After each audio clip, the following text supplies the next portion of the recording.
Hello बच्चों, आप सभी को मेरे चैनल पर स्वागत है। आज हम कक्षा 7वीं के हिंदी वसंत भाग 2 के पाठ नंबर 10 अपूर्व अनुभव का प्रश्नोत्तर करेंगे। चैनल पर पहली बार आए हैं तो चैनल को सब्सक्राइब जरूर करें। पाठ से में दिए गए प्रश्नोत्तर करेंगे। प्रश्न नंबर 1, यासुकी चांद को अपने पेड़ पर चढ़ाने के लिए तोतो चांद ने अथक प्रयास क्यों किया? लिखिए। उत्तर है, यासुकी चांद तोतो चांद का प्रिय मित्र था।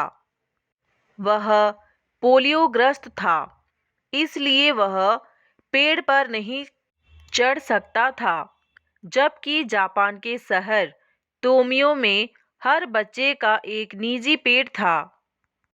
लेकिन यासुकी चांद ने शारीरिक अपंगता के कारण किसी पेड़ को निजी नहीं बनाया था।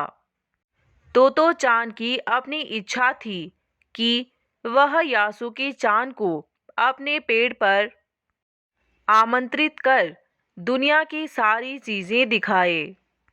यही कारण था कि उसने यासुकी चांद को अपने पेड़ पर चढ़ाने के लिए अथक प्रयास किया।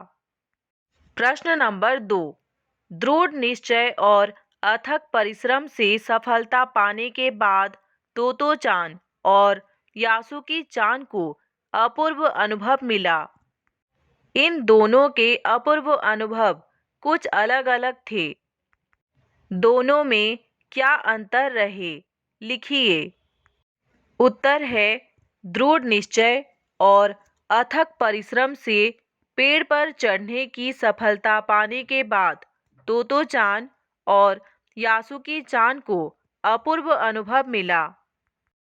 इन दोनों के अपूर्व अनुभव का अंतर है, तोतो चांद स्वयं तो रोज ही अपने निजी पेड़ पर चढ़ती थी, लेकिन पोलियो से ग्रस्त अपने मित्र यासुकी चांद को पेड़ की द्विशाखा तक पहुंचाने से उसे अपूर्व आत्मसंतुष्टि व खुशी प्राप्त हुई, क्योंकि उसके इस जोखिम भरे कार्य से यासुकी चांद को अत्यधिक प्रसन्नता मिली।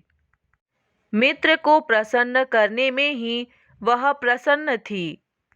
यासुकी चांद को पेड़ पर चढ़कर अपूर्व खुशी मिली। उसके मन की चाह पूरी हो गई। पेड़ पर चढ़ना तो दूर की बात, वह तो निजी पेड़ बनाने के लिए भी शारीरिक रूप से सक्षम नहीं था। उसे ऐसा सुख पहले कभी न मिला था। इस तरह यासुकी चांद को खुशी मिली तो तोतो चांद को संतुष्टि। प्रश्न नंबर 3, पाठ में खोजकर देखिए कब सूरज का ताप यासुकी चांद और तोतो चांद पर पड़ रहा था। वे दोनों पसीने से तरबतर हो रहे थे और कब बादल का एक टुकड़ा उन्हें छाया देकर कड़कती धूप से बचाने लगा था। आपके अनुसार इस प्रकार परिस्थिति के बदलने का कारण क्या हो सकता है? उत्तर है, पहली सीढ़ी से यासुकी चांद का पेड़ पर चढ़ने का प्रयास जब असफल हो जाता है तो तोतो चांद तिपाई सीढ़ी खींचकर लाई। अपने अथक प्रयास से उसे ऊपर चढ़ाने का प्रयास करने लगी तो दोनों तेज धूप में पसीने से तरबतर हो रहे थे। दोनों के इस अथक संघर्ष के बीच बादल का एक टुकड़ा छाया कर उन्हें कड़कती धूप से बचाने लगा। उन दोनों के मदद के लिए वहां कोई नहीं था। संभवतः इसीलिए प्रकृति को उन दोनों पर दया आ गई थी और थोड़ी खुशी और राहत देने का कोशिश कर रहा था। इसे मौसम का बदलता रूप भी कह सकते हैं या फिर यह भी कह सकते हैं कि दोनों इतना मेहनत कर रहे थे कि भगवान भी उनके ऊपर रहम करके कड़कती धूप से बचाने के लिए बादल का टुकड़ा से बीच बीच में छाया करके धूप से बचा रहे थे। प्रश्न नंबर 4। यासुकी चांद के लिए पेड़ पर चढ़ने का यह अंतिम मौका था। इस अधूरे वाक्य को पूरा कीजिए और लिखकर बताइए कि लेखिका ने ऐसा क्यों लिखा होगा।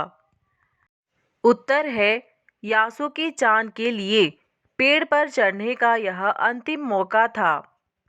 लेखिका ने ऐसा इसलिए लिखा क्योंकि यासुकी चांद पोलियोग्रस्त था।